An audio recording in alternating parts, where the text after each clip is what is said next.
poder compartir nuestra clase de esta tarde. Gracias, Señor, en el nombre de Cristo, pidiéndote por los alumnos, Señor. Gracias por todo lo que nos das. Amén. Administración de la Iglesia Cristiana. A. Estudio etimológico e histórico del término iglesia, el equivalente al nombre en el Antiguo Testamento. Cuando los escritores veterotestamentarios se referían a la reunión del pueblo de Israel, usaban cualquiera de estas dos palabras hebreas, Edá y Kaal. Edá no solo designaba una asamblea de ancianos, sino también la congregación del pueblo. Kaal significa llamar y se usa con más frecuencia en los libros históricos para referirse al pueblo o a la asamblea de los hijos de Israel. El profesor L. Berkhoff, citado a Hort, dice que después del exilio, los judíos que hablan griega traducían la palabra Kaal por eclesia y designaban con ella tanto la congregación de Israel como una asamblea de la congregación. O sea que manejaban las dos. Algunos términos neotestamentarios que originan la palabra iglesia. Hay dos palabras griegas usadas en el Antiguo Testamento para referirse a una congregación, sunagage y eclesia. Los léxicos griegos Taller y Pavón dicen que el término sunagage significa reunir a una asamblea, aunque se usa también para designar el lugar donde se conjugaban los judíos, o sea, la sinagoga. La palabra eclesia es un nombre verbal. El verbo ekaleo, que significa llamar o sacar, da la idea de un grupo sacado o llamado, y aunque no se usa exactamente en esa forma, algunos escritores como Boswell, Deisman y Williams sugieren que el término eclesia significa una asamblea convocada. Jesús fue el primero en usar esa palabra en el Nuevo Testamento. En Mateo 16:18, sobre esta roca edificaré, dice, edificaré mi iglesia, eclesia. El adjetivo posesivo mi al lado del nombre iglesia hace de Cristo el fundador y dueño de la iglesia, su cuerpo de redimidos. El doctor A. Strom la define así: la iglesia de Cristo es su más amplio significado, es la compañía total de regenerados de todos los tiempos y edades en el cielo y en la tierra. Así la define Strong como una compañía total donde estarán todos los regenerados, tanto de los tiempos y de edades, en el cielo y en la tierra. Y luego cita Mateo 16:18, Efesios 1:22 y 23, Hebreos 12:23. En este sentido, la iglesia es idéntica al reino espiritual de Dios, Juan 3:3, 5. Pero Strong distingue a la iglesia del reino en el sentido de que el reino visible de Cristo sobre la tierra es todavía un suceso escatológico. Otros, en cambio, hablan de la iglesia como un organismo y también como una organización. Como una organización se concibe cierta denominación o a veces la agrupación de creyentes en determinado lugar. Koinonía es el término griego que describe la unidad espiritual y física de la iglesia. La iglesia primitiva se caracterizaba por su perseverancia en la doctrina, didaje, de los apóstoles y en la comunión, koinonía, unos con otros, Hechos 2:42. El cristiano participa de esa comunión desde su conversión. Pablo habló a los filipenses de esa comunión, koinonía, en el Evangelio desde el primer día hasta ahora, Filipenses 1:5. Se trata de una comunión social y espiritual, como consta en las palabras de Juan. Eso os anunciamos para que también vosotros tengáis comunión con nosotros, y vuestra comunión es verbalmente con el Padre y con su Hijo Jesucristo. Primera de Juan 1:3. La coinonía o comunión con los demás depende de la comunión con Dios a base de iluminación, verdad y pureza. Primera de Juan 1, 6 y 7. O sea, la coinonía o comunión con los demás, esta depende de la comunión que tengamos con Dios. De otra manera, no puede haber comunión. La frase latina Comuninion Sactorum o comunidad de los santos se identifica a la iglesia con un cuerpo en plena comunión, es decir, ese cuerpo cuya cabeza es Cristo, se comunica con todos los miembros para que éstos realicen toda suerte de actividades. Estas actividades pueden ser internas o externas, para conservación o para crecimiento, para desarrollo intelectual o espiritual, porque de la manera que en un cuerpo tenemos muchos miembros, pero no todos los miembros tienen la misma función. Así nosotros, siendo muchos, somos un cuerpo en Cristo y todos miembros los unos de los otros. Romanos 12, 4 y 5. Solícitos en guardar la unidad del espíritu en el vínculo de la paz, un cuerpo y un espíritu, como fuisteis también llamados a una misma esperanza de vuestra vocación, Efesios 4, 3 y 4.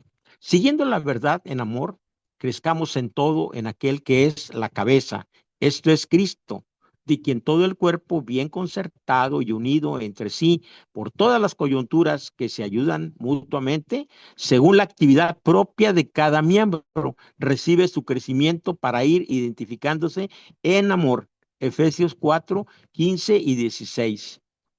¿Qué es la Iglesia de Cristo en el sentido administrativo? Ahora vamos a ver el sentido administrativo dentro de la Iglesia. La Iglesia es la agrupación de cristianos cuyo desarrollo doctrinal y práctico depende de la Biblia y del Espíritu Santo a través de las participaciones y utilización de todos los recursos humanos y materiales, desde el Pentecostés hasta apasos, o sea, el rapto. Primera a los Tesalonicenses 4:17. Se llama Iglesia de Cristo por ser él el fundador. ¿Quién? Dios. Mateo 16:18, pero también es su Salvador. Efesios 5:23. La iglesia es su casa. Hebreos 3:6. Y es su esposo, es su esposa, segunda a los Corintios 11:2. Es la iglesia de Dios, Gálatas 1:13, y Dios es su administrador, Colosenses 1:25. Este es el sentido administrativo de la iglesia y nos da dando un panorama de todos los puestos, cómo va cambiando la fisonomía de Cristo. Será muy interesante referirnos brevemente a la etimología de la palabra iglesia. En inglés, church, la palabra church no viene de la palabra eclesia, que significa asamblea, sino de la palabra griega kuriake, de curios, señor, y un sufijo que indica posesión. Esto recuerda con los conceptos bíblicos señalados arriba. Ahora veremos en el inciso B los fundamentos de la administración bíblica. Es muy importante tener muy en claro cuáles son estos fundamentos. En la Biblia se hallan valiosos ejemplos de administración. Son preciosos los ejemplos que vamos a presentar. Son tres ejemplos muy claros. La Biblia, que es fuente inagotable de toda sabiduría, abunda en información y ejemplos sobre la organización y el orden en materia administrativa. Primero, en la creación, Dios demuestra su omnisapientísima habilidad administrativa, planeando, ejecutando, organizando y evaluando cada etapa creativa realizada. Como podrán darse cuenta, aquí se está manejando cuatro aspectos de la administración, desde primeramente la planeación, la ejecución, la organización y la evaluación. Así debe hacerse cada trabajo de esta manera, comenzando con la planeación y terminando con la evaluación. Todo estudio tiene al final un examen, como lo que vamos a tener nosotros.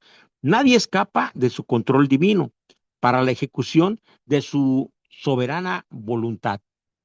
Utiliza poderes, leyes, elementos y factores que lo representan y obedecen. La evaluación de su obra se halla en las palabras, y vio Dios que todo era bueno en gran manera. Génesis 2:31. Es decir, No le faltaba ni le sobraba nada. Este es el resultado de la buena administración. Así debe de ser, una administración debe ser exacta, correcta. Dios nos está mostrando aquí a través de la creación, desde el inicio de la creación del mundo, aquí lo está diciendo el Señor, dice el Señor al final, dice, y vio Dios que todo era bueno en gran manera. O sea, Él estuvo complacido con todo lo que Él realizó.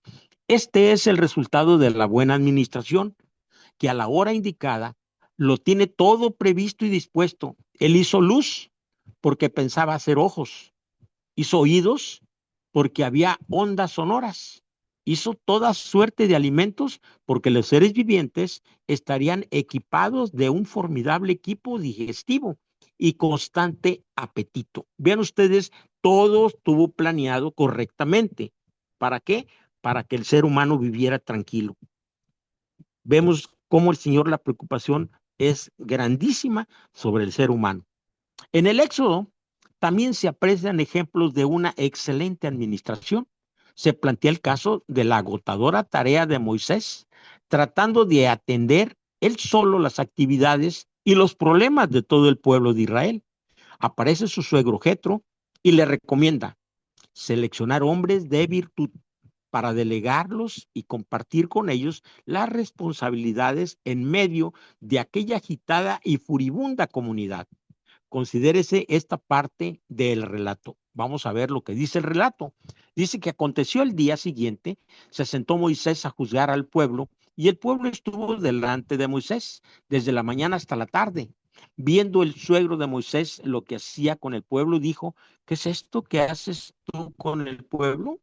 Hace otra pregunta, ¿por qué te sientas tú solo y todo el pueblo está delante de ti desde la mañana hasta la tarde? Vemos que Jetro se sorprende con la actitud que está mostrando Moisés. Para él es bastante raro lo que está haciendo. Y le dice, y Moisés respondió a su suegro, porque el pueblo viene a mí para consultar a Dios. Cuando tienen asuntos, vienen a mí, y yo juzgo entre el uno y el otro, y declaro las ordenanzas de Dios y sus leyes. Entonces el suegro de Moisés le dijo, no está bien lo que haces.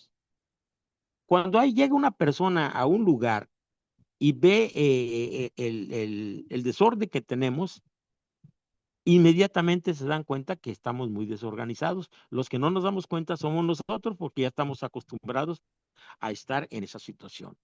Desfallecerás, le dice, del todo tú y también este pueblo que está contigo, porque el trabajo es demasiado pesado para ti, no podrás hacerlo tú solo. Escoge tú de entre todo el pueblo varones de virtud, temerosos de Dios, varones de verdad, que aborrezcan la avaricia, y ponlos sobre el pueblo por jefes de millares, de centenas, de 50 y de 10. Ellos juzgarán al pueblo en todo tiempo y todo asunto grave lo traerán a ti. Éxodo 18, del 13 al 22. Me gustaría que revisaran ustedes los versículos 19 y 20 y luego brínquense dentro de la Biblia al 24 para que vean ahí lo que dice Moisés. En el 19 y el 20 le dice, si tú haces esto, y luego al final dice, y Moisés hizo todo lo indicado por Jetro. Eso es uno de los puntos también importantes que debemos de poner atención en lo que se nos dice.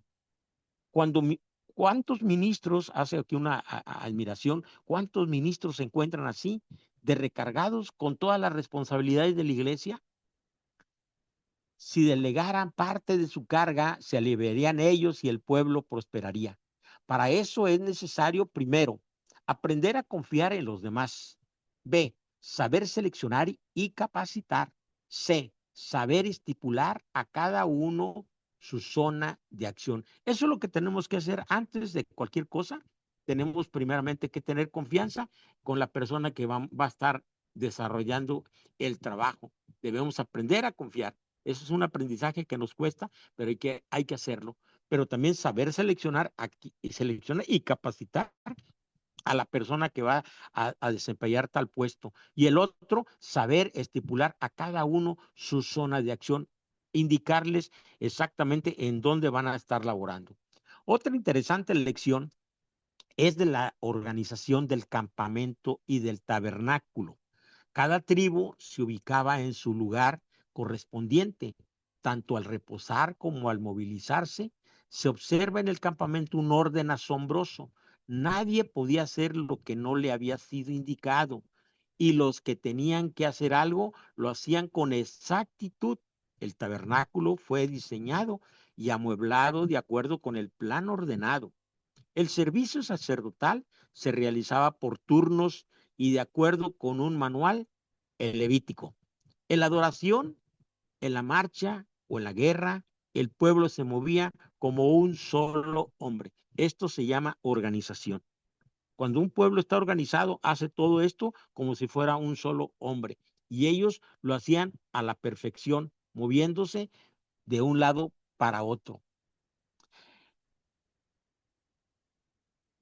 Podemos ver cómo aquí él se empieza a mover de un lado para otro.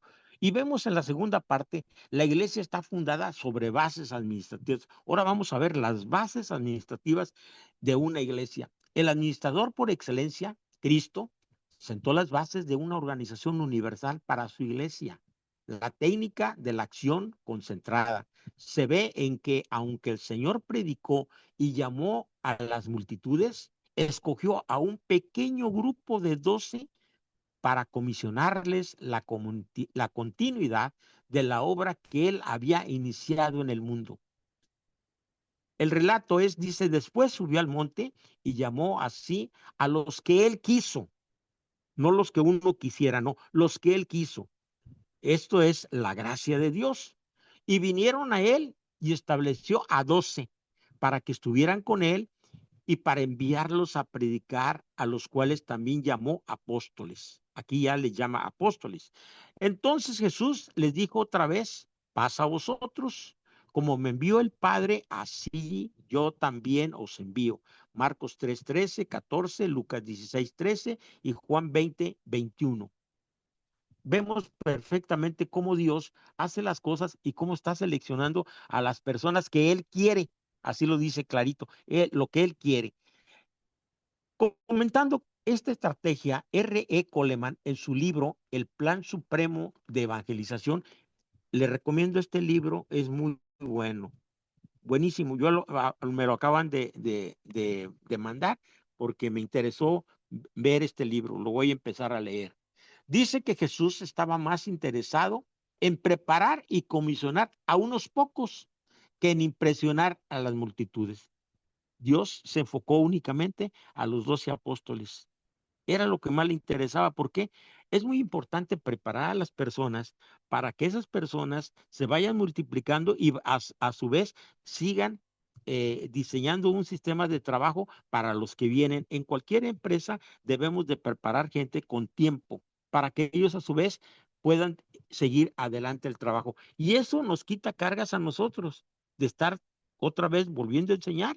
Sí volveremos a enseñar, pero ya no de esa manera. Vamos a descansar en las personas que ya recibieron el entrenamiento. En su carta a los Corintios, Pablo enfatiza que el siervo de Dios debe ser un buen administrador. Dice, primera carta a los Corintios 4:1 y 2, dice, así pues, ténganos los hombres por servidores de Cristo y administradores de los ministerios de Dios. Ahora bien, se requiere que los administradores, que cada uno sea hallado, perfectamente dice, fiel. La fidelidad es muy importante en un administrador, porque de ahí depende la confianza que se nos tenga. En este pasaje se establecen tres hechos. Primero, para ser administrador de los misterios de Dios, es necesario iniciarse como servidor de Cristo, primeramente. Tenemos que entregarnos al Señor, ser un siervo del Señor. Segundo, que los misterios de Dios, es decir, la iglesia con todos sus factores divinos y humanos, es un cuerpo administrable. A ellos son los que vamos a trabajar con la iglesia, porque pueden ser administrables. Y tercero, que el requisito por excelencia para participar en tal administración es la fidelidad. Vuelve a repetirlo, porque es muy interesante que la persona que va a estar como administrador sea una persona fiel en todo. Por eso al principio dice, el perfil que quiere se requiere de una persona ya entregada al Señor. De lo contrario, no podíamos trabajar con una persona que no está entregada al Señor. La iglesia es una verdadera empresa administrable. Una empresa, como la describe el profesor Reyes Ponce, está formada por tres elementos principales. Primero, bienes materiales o elemento pasivo, hombre o elemento activo, y sistemas o normas de conducta, disciplina y orientación. La iglesia está integrada por estos tres tipos de elementos. Todas las iglesias contienen estos tipos de elementos. Ahora vamos a ver cada uno de los elementos que nos acaba de mostrar el profesor Reyes Ponce. El primero nos habla sobre bienes materiales.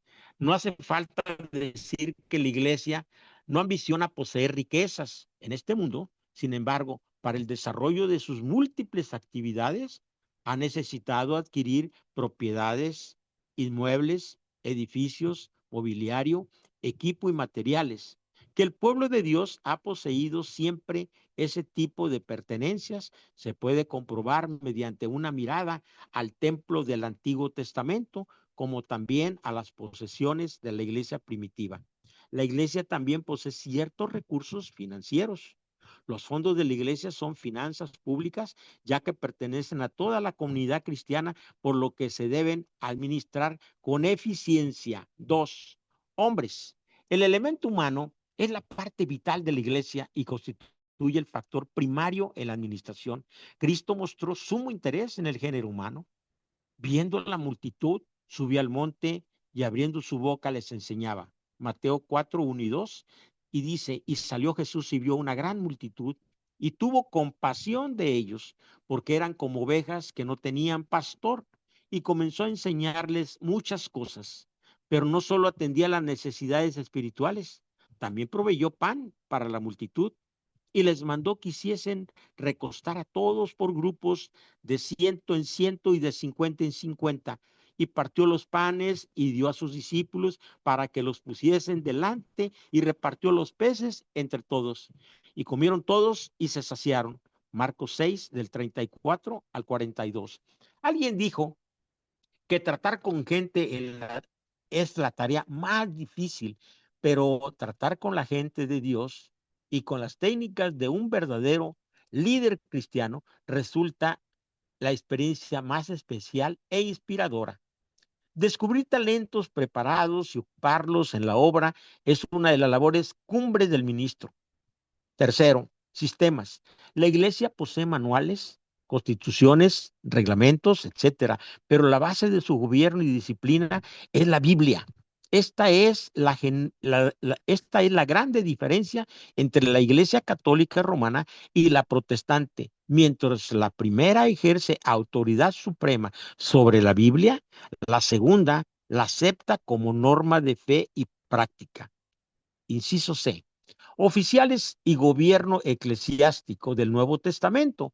El gobierno de la iglesia se basa en el Nuevo Testamento. A través de los siglos han existido grupos opuestos a todo tipo de gobierno eclesiástico, alegando que cuando se establecen reglas y jerarquías organizacionales, se obstaculiza la expresión del Espíritu Santo y no se sigue ya la voluntad de Dios, sino la de los hombres.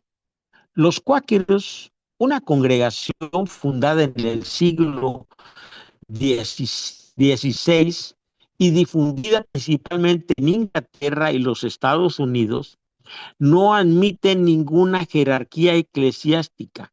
En la actualidad, hay numerosos grupos independientes autodenominados libres. La experiencia ha demostrado en distintas ocasiones que la única libertad que perdura y fructifica es la que surge de una organización equilibrada, donde los derechos humanos son respetados y donde reina el orden y la justicia. El orden libera, el anarquismo cautiva. El anarquismo y el desorden siempre han conducido a las masas, tras el capricho de unos pocos, a la frustración y a la ruina. Donde no hay dirección sabia, caerá el pueblo, mas en la multitud de consejeros hay seguridad. Proverbios 11:14. Esta es una verdad contundente contra el anarquismo, pero lo es también contra el despotismo. Afortunadamente, la iglesia no tiene necesidad de oscilar entre el despotismo y el anarquismo. El Nuevo Testamento establece las bases para una administración equitativa, pues Dios no es Dios de confusión, sino de paz, como en todas las iglesias de los santos. Primero los Corintios 14:33. No se esperaba hallar en la Biblia cada detalle del programa administrativo de la iglesia, pero sí se debe depender de ella para el establecimiento de oficios, normas y objetivos. La iglesia primitiva es digna de tomarse como modelo y patrón, debido a que sus funciones fueron el resultado inmediato de las enseñanzas de Cristo y los apóstoles. Como vimos ya cómo se organizó desde el comienzo, desde la creación, desde ahí comienza la verdadera administración, después pasamos al aspecto de Jetro y después estamos viendo las tribus, cómo se organizaban y cómo salían. Inclusive la Biblia dice que salía cada tribu con su bandera. Oficiales de la iglesia según el Nuevo Testamento. Un estudio exegético y comparativo de Efesios 4:11 ilustrará la técnica administrativa de Cristo al establecer oficiales tanto extraordinarios como ordinarios, y él mismo constituyó a unos apóstoles, a otros profetas, a otros evangelistas, a otros pastores y maestros. La razón de estos nombramientos se expresa en el versículo 12, a fin de perfeccionar a los santos para la obra del ministerio. Sí, cada uno tiene una función, como tiene el cuerpo, los órganos, que cada órgano hace una función, también nosotros tenemos una función. Número uno, oficiales extraordinarios, apóstoles.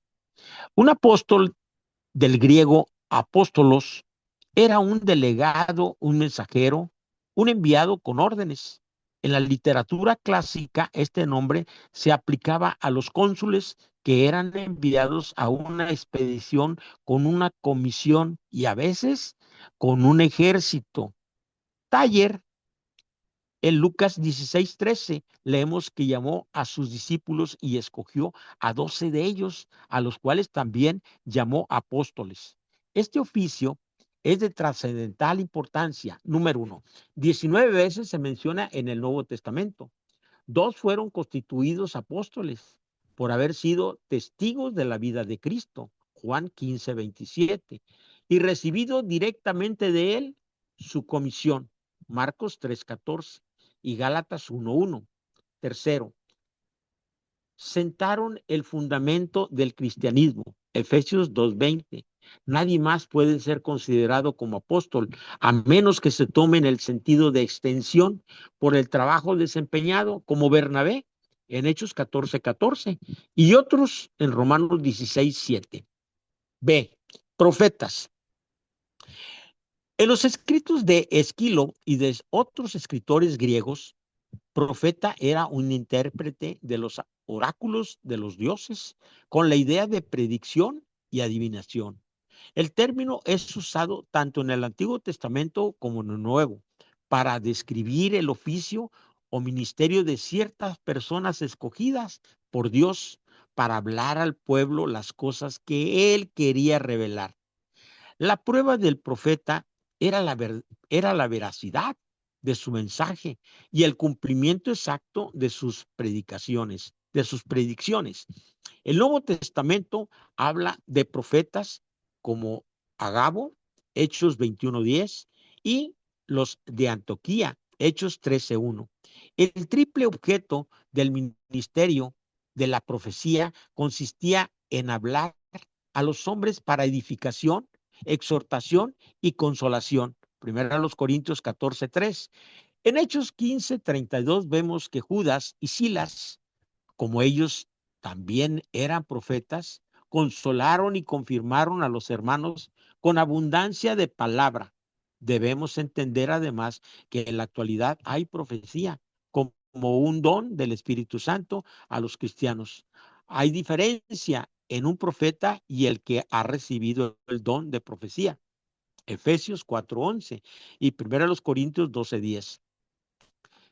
C. Evangelistas. La historia de la palabra evangelio es muy interesante.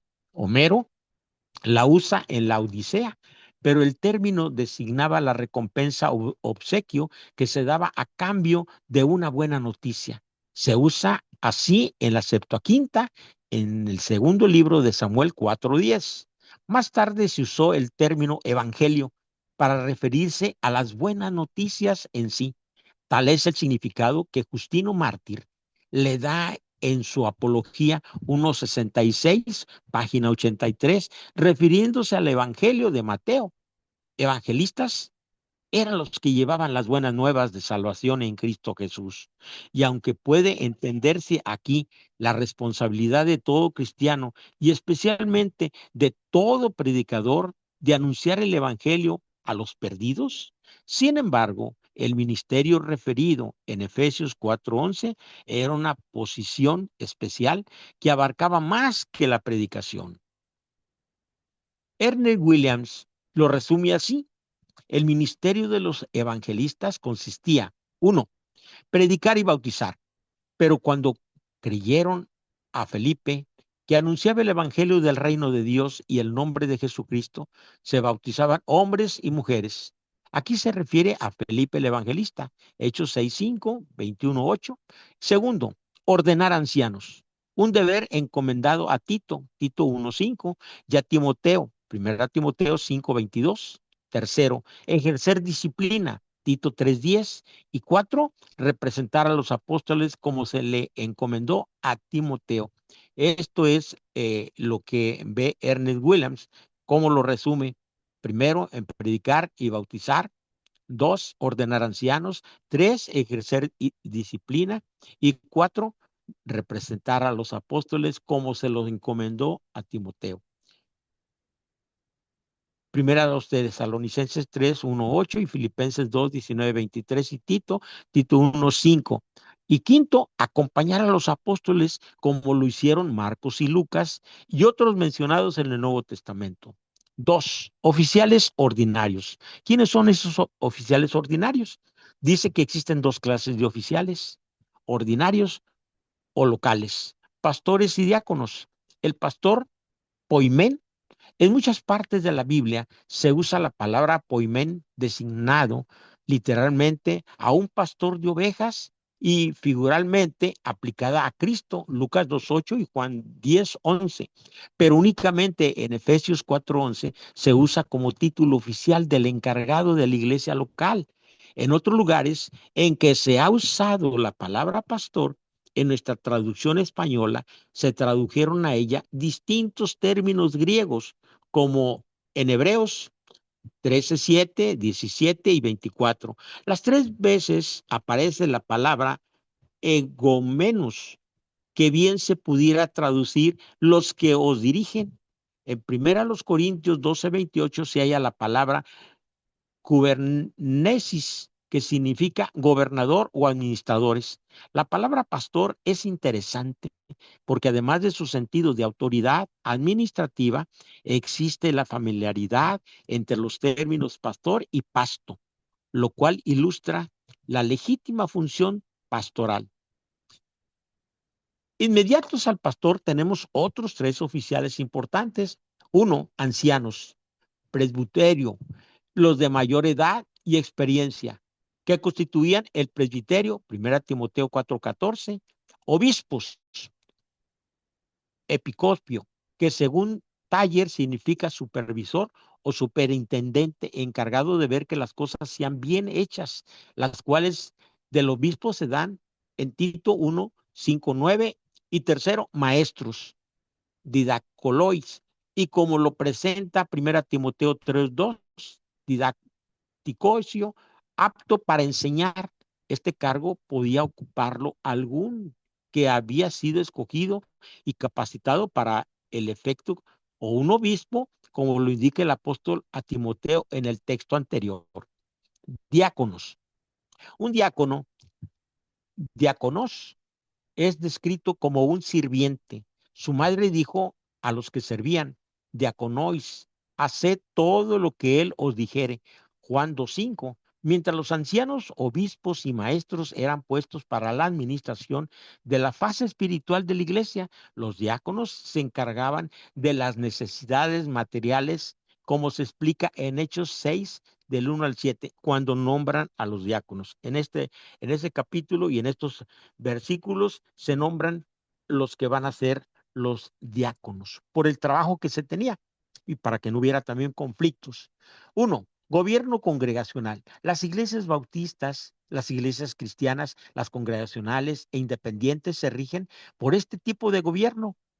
A. H. Armstrong, uno de los grandes teólogos bautistas, dice que cada iglesia local está sujeta directamente a Cristo y que no hay jurisdicción de una iglesia con otra, sino que todas están en un mismo nivel y son independientes unas de otras. Esta posición es citada y sostenida por Ernest Williams, que fue superintendente de las Asambleas de Dios, y agrega que las iglesias de gobierno congregacional pueden creer en la cooperación entre iglesias, pero que ninguna iglesia ni oficina fuera de sí misma debe gobernar a las iglesias locales. La base neotestamentaria para un gobierno local se da en las citas siguientes. A. Juntas de negocios y reuniones de adoración. Hechos 27. Primera a los Corintios 16:2, Hebreos 10:25. Elecciones y reconocimiento de líderes. Hechos 1:26, 6:3 al 6. Filipenses 1:1. C. Autoridad local. Mateo 18:17. D. Cartas de recomendación. Hechos 18:27. Segunda a los Corintios 3:1. Y por último, provisión para las viudas. Primera Timoteo 5:9. Esta era una de las preocupaciones, el trabajar y apoyar a las viudas.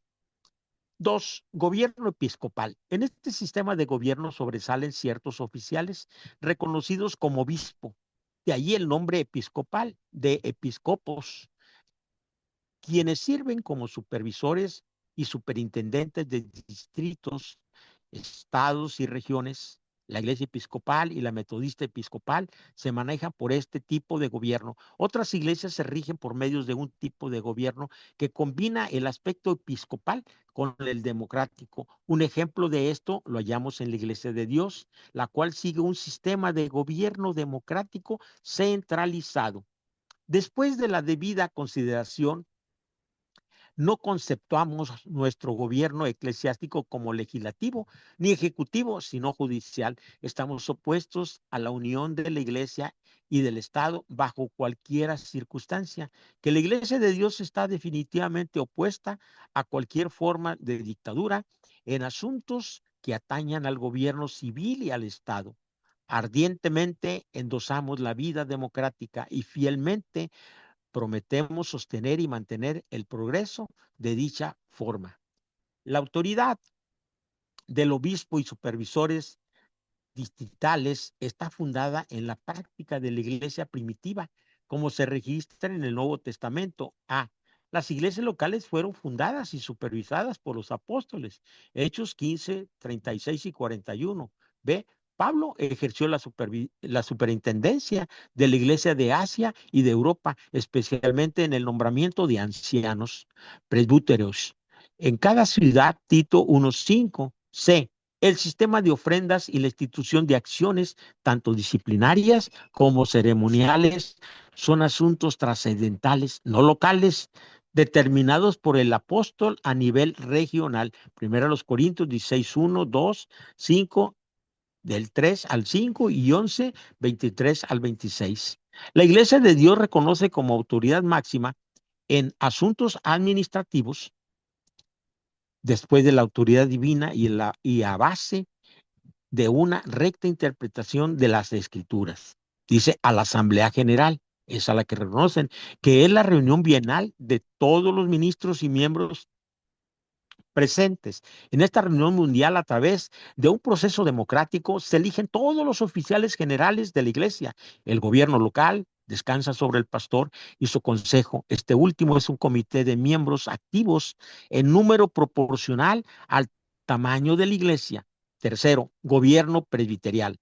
Este Difiere del gobierno episcopal y del centralizado en que no tiene obispos o pastores investidos de autoridad como la conferida a Tito 1.5. También difiere de aquellos gobiernos democráticos en los que se toma en cuenta la voluntad de la iglesia en general o gobierno congregacional.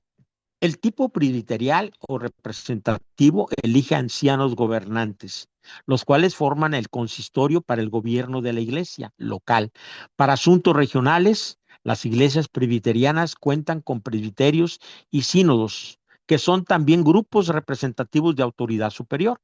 El gobierno de las iglesias reformadas es también presbiterial, pero el doctor L. Berkhoff, cuya teología pertenece a la fe reformada, hace notar que los presbiterios y sínodos no deben ser considerados como cuerpos superiores, sino como cuerpos más amplios o asambleas más generales. No representan un gobierno superior, sino el mismo poder que caracteriza al consistorio, aunque en una escala más amplia. Hasta aquí termina la lección 2 de lo que estamos viendo en las administraciones de la iglesia. Profesor, Sí, sí, tengo una consulta sobre sí, una parte del libro que leímos. sí. El pasaje que habla de el don de profecía. No, usted no comentó nada, ¿no? Pero el autor parece concordar con que continúa existiendo ese don, pero en nuestra tradición entendemos que ha No. cesado, ¿no? Bueno, yo creo que esto lo maneja hay iglesias que manejan ese don de profecía y don de sanidad, sí, son grupos extremistas, muchos grupos hay de la línea pentecostal que tienen esas tendencias. Nosotros no, sabemos, estamos muy, muy bien identificados, pero yo creo que el autor del libro lo mete algo o nada más para señalar, pero no para nosotros. Más bien hace un señalamiento tratándose de alguna denominación, más que nada. Bien, bien. Bien, gracias, profesor. Sí, sí, sí, son señalamientos que a veces salen y nos parecen también que entran dentro de nosotros, pero no, son señalamientos únicamente porque hay grupos que sí lo manejan. Entonces, hay muchas denominaciones que tienen cada idea o la forma ya no es un culto, sino ya es un ritual lo que están haciendo. Pero bueno, son costumbres de las gentes. Entonces no podemos tampoco decirles no lo hagan, ¿verdad? Ellos ya tienen sus propias ideas y muy arraigadas, porque es difícil, lo que traen ya arraigado es muy difícil ya de quitar. Así que nosotros lo que podemos hacer, pues, a las nuevas personas, a los nuevos creyentes, pues hay que darles lo que es la doctrina esencial, lo que es nuestra doctrina, y irle quitando, esas cuestiones que ellos tienen. A veces tienen tentación de escuchar o les platican también y van, y van. Yo he enterado por acá que van a cultos de ese tipo. A veces van a cultos de espiritismo, pero son personas que apenas están conociendo el evangelio y todavía están como niños de leche titubeando. Entonces son los que tenemos que tener más cuidado con ellos. Como dice el Señor, dice, dejó a las 99 ovejas y se fue sobre la descarriada. Así nosotros, los que ya estamos dentro de la iglesia, pues ya no tenemos preocupación.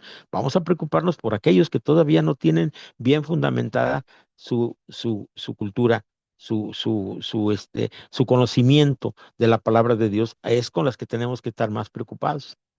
Pero con esas personas que manejan esas cuestiones, pues allá ellos, ¿verdad? Van a ser ellos, van a tener también su, su cuenta a la hora que le llamen a su presencia. Sí, mi hermano.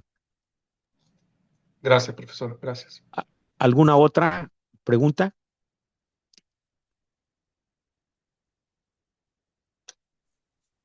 Vimos Pastor, yo aquí, tengo una consulta sí, sí, que al final es como que menciona a Berkhoff y sí, hace como cierta distinción del gobierno presbiteriano y gobierno presbiterial de los reformados continentales, sería. sí, hace una referencia aquí, Berkhoff. Sí, sí, tiene razón. Él tiene sus razones porque era reformado bautista.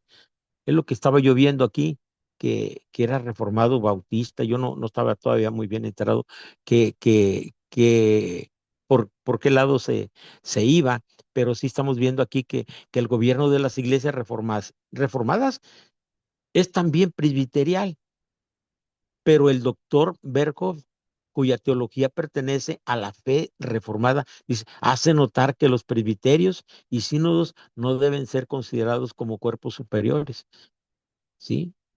Hace una anotación sobre la teología a la que pertenece la fe. Él tenía su línea muy especial, Berkhoff, un, un, un hombre muy interesante, libros demasiado interesantes, ¿sí? Sobre todo sus teologías que maneja son bastante profundas. ¿Sí? ¿Alguna otra pregunta, mis hermanos?